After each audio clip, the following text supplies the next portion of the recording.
What if werewolves weren't just legends? What if the secret behind the beast stretched back, not hundreds but 4,000 years? In the ruins of ancient graves, archaeologists have found skeletons buried in fear, pinned with iron, weighted with stones, sometimes with wolf bones by their side.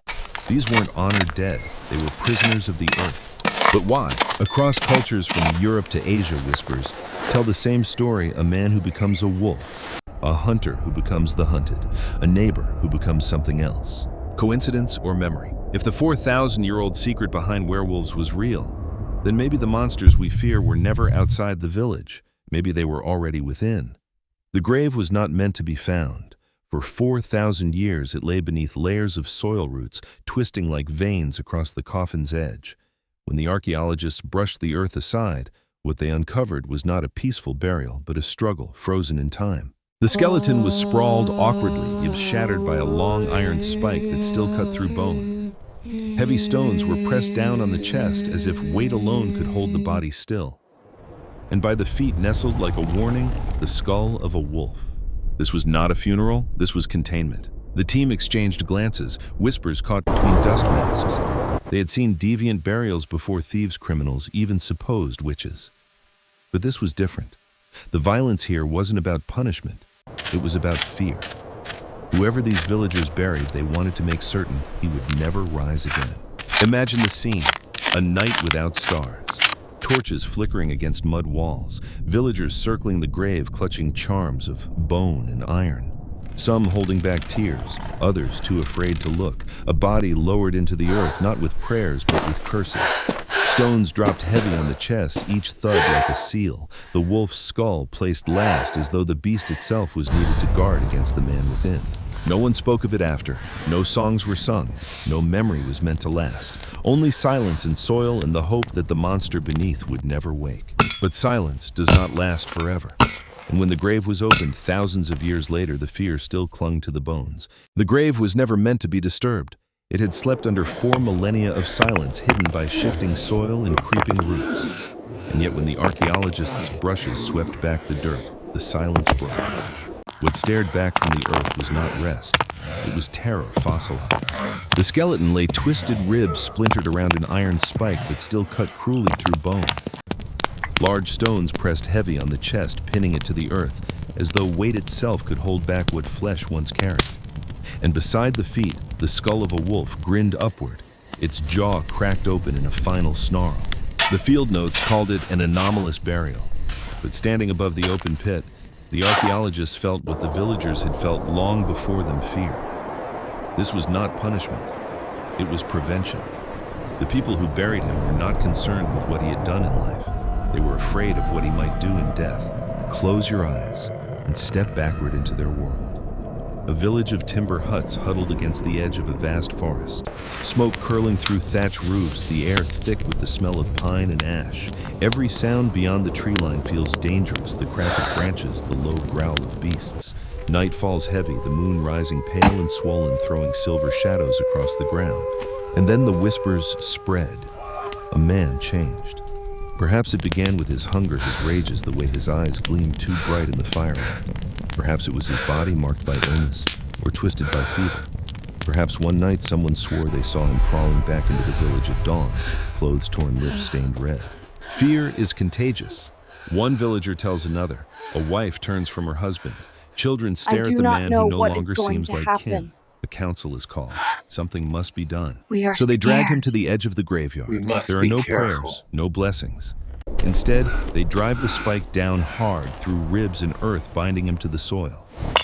They heap stones on his chest, each one thudding like a verdict, sealing him in place. And last of all, they place the wolf's skull at his feet. Not a token of respect, but a guard dog made of bone, a silent sentinel to keep him where he belongs. Imagine the silence when it's done. Torches flicker. No one dares to speak. Children hide behind their mothers. Men avert their eyes, ashamed and relieved all at once. Then earth rains down, covering the body, covering the fear. By dawn, the graveyard looks the same as it always did, but everyone in that village knows. A monster lies beneath their feet. For them, the burial was an ending. For us uncovering it 4,000 years later, it feels like a beginning. The iron still in the ribs, the stones still heavy, the wolf still snarling from the dirt, as if the villagers' terror had been waiting all this time, waiting to remind us that the boundary between man and beast was never certain. The grave was only one story, but it was not the only story. Because when you look beyond that village, beyond that pit of earth and bone, you begin to notice the same shadow appearing again and again. A man who becomes something else, a beast hidden under the skin, a terror so universal it refuses to stay in one place. Travel west across mountains and seas, and you find yourself in ancient Greece. There, in the age of gods and heroes, they told of Lycaon, a king who dared to trick Zeus himself. In punishment, the god tore away his humanity, twisting flesh into fur, voice into howl. The tale was a warning, but it was also recognition. The line between man and wolf could be crossed, and once crossed, it could never be undone. Now, turn north into the forests of Scandinavia. The Norse sagas whisper of the ulfhednar warriors who wore the pelts of wolves and fought in a frenzy that blurred man and animal.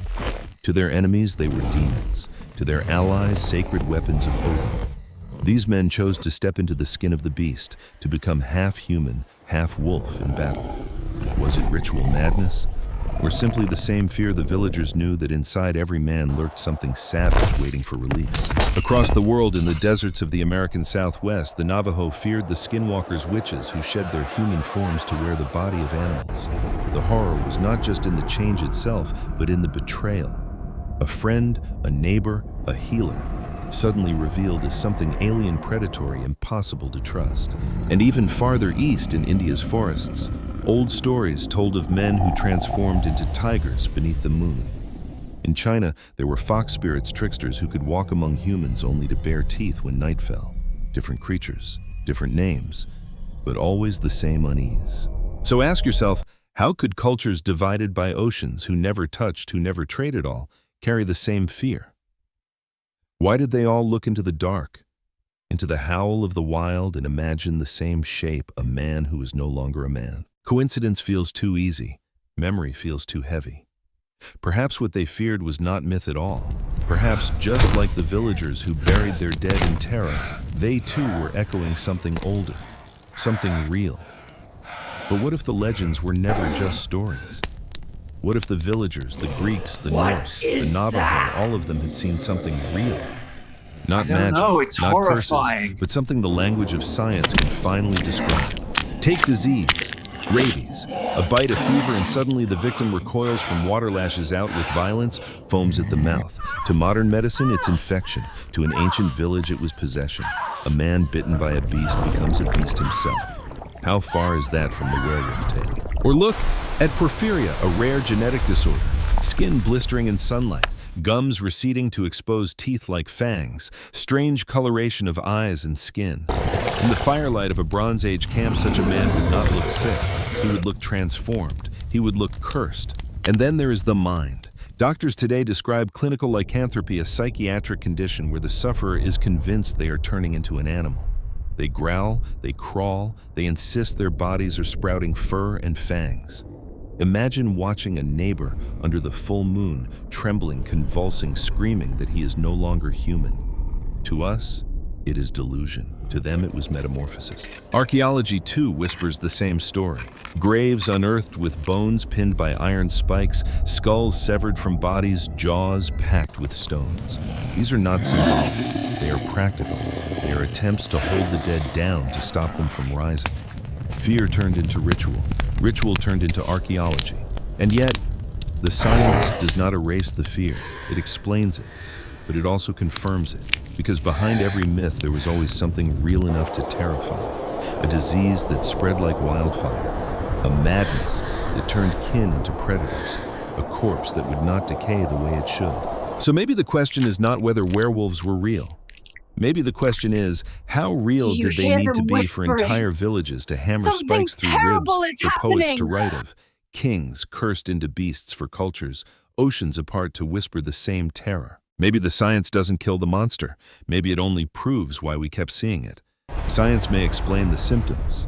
Archaeology may show us the graves, but neither answers the deeper question, why did these stories last? Because the werewolf was never just about wolves, it was about us. The beast in the story is not a stranger. It is the neighbor, the husband, the son, the person you thought you knew until something inside them broke free. That is why the myth lingers. It is not about the monster outside the walls. It is about the monster within them, within us. The wolf has always stood for what humans fear in themselves. Hunger that cannot be sated, rage that cannot be controlled, desire that ignores law, family, even love. To say someone was a werewolf was to admit that the thin skin of civilization had torn and the animal beneath had broken loose. Notice how the stories always circle around the same symbols. The moon, a cold light that strips away masks, exposing what people try to hide. The bite, a single wound that spreads corruption, just as violence and fear infect a whole community. The howl, a voice that is human and inhuman all at once, a reminder that language and instinct are never far apart. The villagers burying their dead under stone and iron weren't just protecting themselves from a corpse. They were performing a ritual against chaos itself. They were saying, "We will not let the beast rise again." And yet the ritual admits something uncomfortable. They believed the beast was always there. They believed the line between man and animal was fragile and it could break at any time. That is why the werewolf is not just a creature of legend, but a mirror. Every time we tell its story, we are not only talking about fur and fangs, we are confessing something about ourselves, about the instincts we cage, about the wildness we try to bury beneath law, faith, and reason. The werewolf lives on because it is not only a monster of the forest. It is a symbol of the wolf we carry in our own hearts. If the werewolf is a mirror, then what does it reflect? Not fur, not fangs, but the truth we least want to face. Civilization teaches us to be calm, rational, obedient. We dress the body we tame, the voice we bury, instinct beneath manners. But deep inside, the animal has never left. The hunger for dominance, the impulse to violence, the urge to take instead of ask. The villagers who hammered iron into ribs were not just fighting a corpse, they were fighting themselves. Their ritual was an admission that the line between human and beast was so thin it could tear at any time. And isn't that still true? Think of war. Think of mobs. Think of the moment when ordinary men, ordinary women lose themselves in rage or fear. Do they not become something else? Do they not bare their teeth, abandon mercy, howl for blood? In those moments, the werewolf is not a legend. It is us revealed. Maybe that is why the myth survives, because it warns us that the beast is never truly gone. We cage it with laws, with gods, with reason. But the cage is fragile. One full moon, one crisis, one temptation, and the door creaks open. So the question is not whether werewolves existed. The question is whether we have ever stopped being them. Because when we fear the howl in the forest, we are also fearing the howl in ourselves. And maybe that is the real 4,000-year-old secret, not that men turned into wolves, but that men never stopped being wolves at all. So we return to the grave. The bones still pierced by iron, the stones still pressing down, the wolf still watching from the dirt. 4,000 years have passed, yet the fear remains fresh. The villagers tried to bury it, science tried to explain it, stories tried to disguise it, but the truth still breathes through the soil. The beast is never fallen. If the 4,000-year-old secret of werewolves was real, what other monsters are waiting in the dark disguised as myth, waiting for us to dig too deep? Perhaps the vampire still thirsty in his grave. Perhaps the giant whose bones lie scattered across hills. Or perhaps something stranger, still not man, not beast, but something we have no name for yet. The grave has been opened. The question will not stay buried, and the howl you hear tonight may not be coming from the forest. It may already be inside your walls.